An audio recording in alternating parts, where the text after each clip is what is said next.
Hey everyone, welcome to another episode of the NBA 2K roster review. I'm your host John Markish, aka the Real 2K Insider.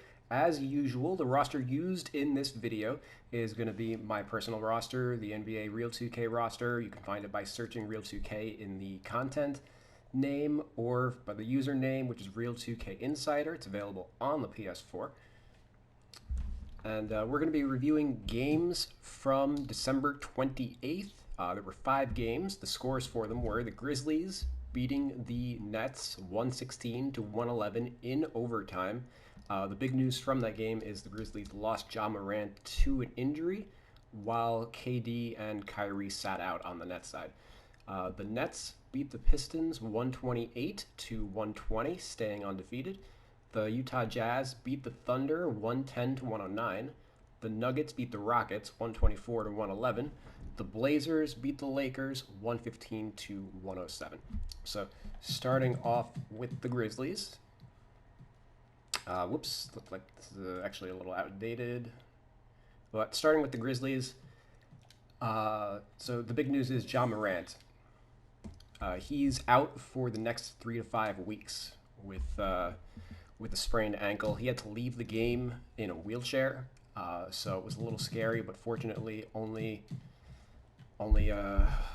going to be missed about a month of time. But that month is going to be pretty significant for the Grizzlies' playoff chances. They're already without Jaren Jackson Jr. and to a lesser extent Justice Winslow.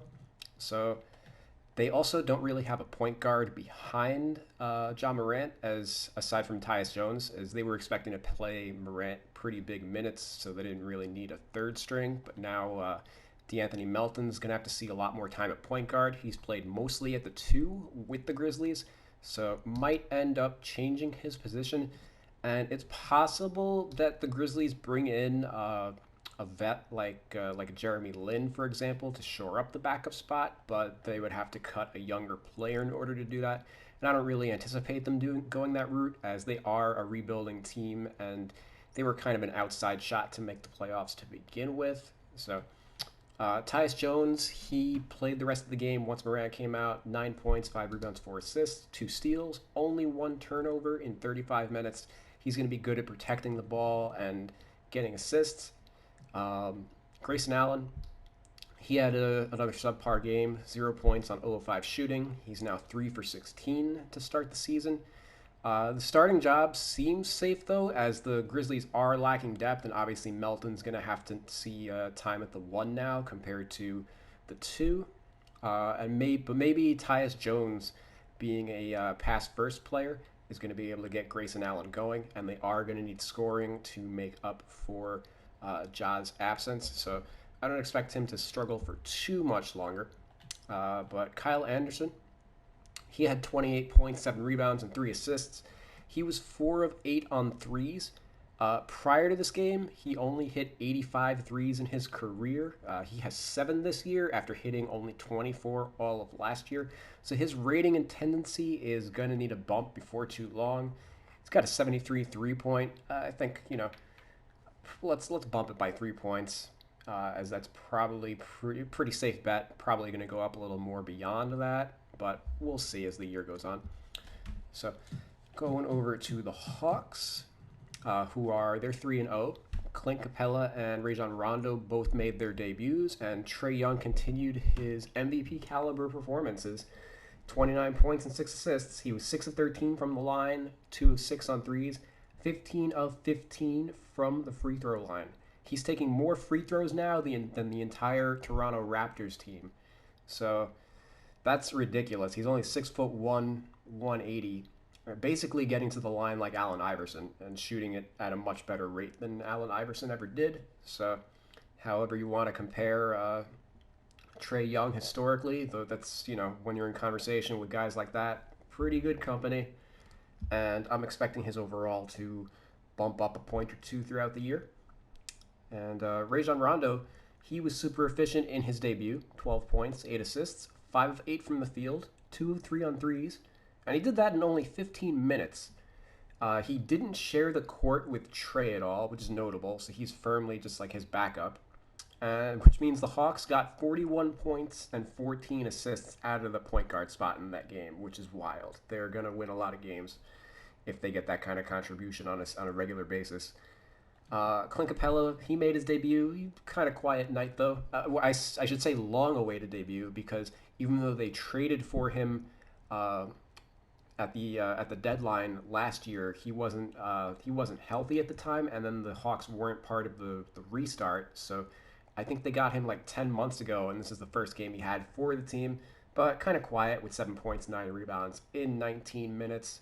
Look for that to ramp up as he gets himself in game shape. And Cam Reddish continues to start at the 2 guard while Bogdanovic came off the bench. That again might be due to Gallinari not being available, but they may just also end up preferring Reddish's defense in the starting unit. Plus, Reddish is playing well, and Bogdanovic had a good game with 17 points, 5 rebounds, 5 assists, 6-10 from the field, 5-7 on threes. And his position is going to be small forward as long as he's coming off the bench, as the Hawks do have Kevin Huerter also at the 2.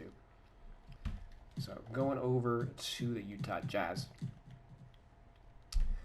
Mike Conley, he had another solid game. 20 points, 10 rebounds, 9 assists, 1 assist short of a triple-double. Through his first 3 games, he's averaging 9 points and 5 assists. Last year, pre-All-Star break, he only averaged 13 points and 4 assists on 39% shooting. And then post-All-Star break, he was averaging 16 points on 5 assists, shooting 44% from the field. So definitely looks like he's back to normal, and he's actually playing a shade better than what he did post-All-Star break last year. So I'm going to raise his overall right now. And let's see, shot IQ, where that at? 98. I checked the stats before we went live. By scale, he'd be about a 98. I think probably 95 is going to be a little safe. And let's go over to his offensive consistency. That's only a 60, because again, he was actively bad for half of last year. So I think we're going to push this to like an 80. Let's say 85. And how far away? Oh, he's right there. So let's see if we can find something else to tweak on him. That seems easy enough. Okay. Cool. Bumps his rating by a point. That's probably going to continue to go up throughout the year as long as he keeps playing at this level. And this was also the 3rd straight game that Derek Favors and Rudy Gobert didn't play together. Favors only played 11 minutes in this game, so he has a much smaller role. So I'm going to show you guys the trick that I have to reduce players' overall ratings and why this is important. So right now I've got Favors' intangibles at a 25 rating. I dropped that from in between shows. It was originally at an 80, which has him at an 83 overall. Okay, so this rating for him makes sense when he was a starter last year with the Pelicans. Now that he joined the Jazz, like if he was going to be playing at power forward next to Gobert, he'd probably be getting like 24, 26 minutes a game. So it would still make sense to have his rating high because he'd effectively be the 6th man. But if he's not playing like a 6-man role and he's just operating as like a role-playing backup, then we need to drop his rating. The reason why is the way that the game handles their rotation logic. They figure out the starters, and then after that they're sorting the bench by their overall rating. So we see, and they're not factoring in positions. So even though Gobert is a center and Favors is a center with no secondary position, they're still going to give, rather than divide up 48 minutes between the two of them, they're gonna play. They're just gonna ignore the fact that we don't have a second position and give additional minutes to Favors. So you have a situation where you now have a player who's not playing the 4 is going to end up playing the 4 and playing way more minutes than he should in the team's rotation. So the way that we can avoid that is we need to get Favors' overall rating underneath Ingles and Clarkson. So we saw there he was playing 28 minutes, I think it said. So we're going to tank his intangibles, which does absolutely nothing to any of his skills, how he plays at all. The only thing it affects is his overall rating. So we make that change and then sort the rotation. And now he drops down to third off the bench. We got Joe Ingles in a six-man role and Favors as the eighth man. And while it's not perfect, as he's still playing, he lost 5 minutes or something off his score because now it's 53 minutes. I think it was higher than that between him and Gobert, but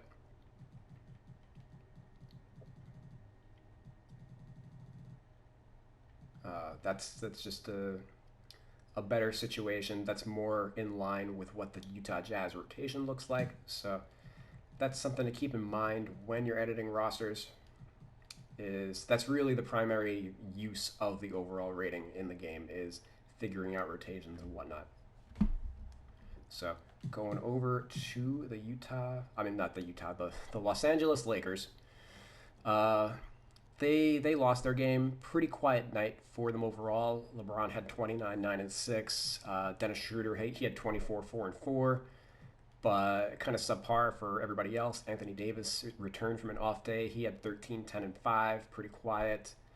The bench only scored 23 points. Montrezl Harrell had a down game, while on the Blazers side, Gary Trent and Enes Kanter combined for 40 points alone, and I think the bench had like 45 collectively. So the bench won 45-23, which is ultimately why the Lakers lost this game. But no rating or tendency notes yet for them. The Nets, Durant and Kyrie rested for their back-to-back, and this was also the first game the team had without Spencer Dinwiddie. So as a result, Karis LeVert started, and I'm changing his position to point guard, as especially now with Dinwiddie out, it seems like he's going to be the primary facilitator off the bench, and now it is clear that LeVert's going to start at the one in the games where Kyrie's out. Previously, it most likely would have been Dinwiddie, but because Dinwiddie's not an option, I'm switching LeVert's position. And it was reported today's Wednesday, as I'm recording this, so we're a day or two late with covering these games. It was reported the Nets are in conversation with Jamal Crawford, but I don't know how soon that's going to happen, as they don't really have a roster spot available for him. I think that's just a long-term discussion. Maybe if more guys go out with injury, they can add him to the team via the I forget what it's called, but whatever exception they give you when you have too many injured players. I'm not expecting him to join the team anytime soon, but it's on the radar. Chris Chiozza, he picked up most of Kyrie's minutes. While Kyrie sat out, he had 14 points, 4 assists in 27 minutes. And having a quality guy like that on a two-way means that the Nets can be aggressive with Kyrie's rest days, and also means that they don't need to go out and get somebody to replace Dinwiddie right away. And Timothé Luwawu-Cabarrot, he had 21 points, 7 of 17, and 3 of 10 on threes. He started the game, which I anticipated due to his play in the previous game. I'm not ready to change position just yet, since this wasn't the usual Nets lineup. And I did change his secondary position, though, from power forward to shooting guard, as I don't think he was in line to play much for this year with Kevin Durant and Jeff Green around. These guys weren't available, or Jeff Green wasn't on the team last year, and Kevin Durant wasn't available at all, which shifted things. They also had Touré and Prince playing the 4 last year, and obviously with a healthy Durant, everybody just bumps down a bit in the position-wise. So Prince, in general, would pick up any spare 4 minutes before TLC. So that's why we're changing him there, and we could end up making him a 2-guard over time, depending on how the Nets decide to replace Dinwiddie. Also worth noting that Prince started in place of Durant, so they did run him as a 4 in this game. The Nets essentially ran 4 wings and a center in this game by playing LeVert at the 1, Harris at the 2, Prince at the 3, Harris at the 2, TLC at the 3, and then Prince at the 4. So kind of an interesting lineup wrinkle there. Going over to the Nuggets, Jokic. 19 points, 12 rebounds, 18 assists, which is absolutely ridiculous. I think that's the highest assist total for a center in the modern era. It's probably Jokic's career high. I didn't check that, but 18 assists for a center is practically unheard of. He'll probably be the first center to ever hit 20 assists in a game, is my guess. Although I'm sure there were games where Wilt did that. I don't really count Wilt's stats as Wilt Chamberlain's stats as like legitimate or anything. You know, the league was a different world back then compared to now. And Jamal Murray, he was solid with 21 points on 7 of 14 from the field. He had to leave the game after taking a hard hit. Might have to do the concussion protocol. We'll see. And the Pistons, they're 0-3. Blake Griffin was out for rest. Sadiq Bey starting in his place. I'm not sure if I'm going to be changing Bey's position. That'll take, we'll have to look at that over time, because it is worth noting that Jeremy Grant, he has played a lot of 4 throughout his career, and I'm sure that Grant shifts up in those situations where Blake is resting and Bey comes in. Delon Wright came off the bench to fill Derrick Rose's role, since Rose did not start, or rather didn't. He already comes off the bench, but he didn't play in this game due to rest, and they didn't have a backup point guard behind Killian Hayes, so that's why they brought Delon Wright off the bench. Josh Jackson started in Delon Wright's place, and he had a great game with 27 points in 28 minutes on 11 of 19 shooting. He looks much improved, and probably, I wouldn't be surprised if he held on to the starting job moving forward. Jeremy Grant, he had 27 points again on 9 of 20 shooting. His overall is going to keep up if he keeps scoring like that. And Mason Plumlee was solid again with 9 points, 12 rebounds, 6 assists on 4 of 4 shooting. So going over to the Houston Rockets, James Harden, 34 points, 6 rebounds, 8 assists, 10 of 16 from the field, 5 of 9 on threes, 9 of 9 from the free throw line. Pretty standard game for James Harden. And Christian Wood had 23 points on 9 of 20 shooting, 4 of 5 from the threes, so that's good to see that he was 0 for 2 in his first game on threes. So good to see that he's still going to be shooting threes with Houston. But aside from that, they didn't really get much. The Rockets are a little strapped on talent until the barbershop boys get back. And I did update the rating for Jae'Sean Tate. He was at a 69 overall before. I've got him at a 73 at least. We'll see if that goes up again moving forward, as maybe him and Caboclo swap overall ratings depending on where they fall in the rotation. We'll see.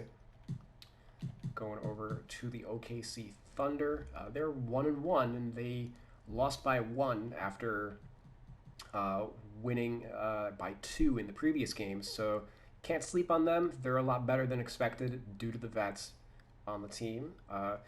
Shai Gilgeous-Alexander, he had 23 points, 7 assists, and Lou Dort had 26 points on 9 of 11 shooting and 5 of 7 on threes.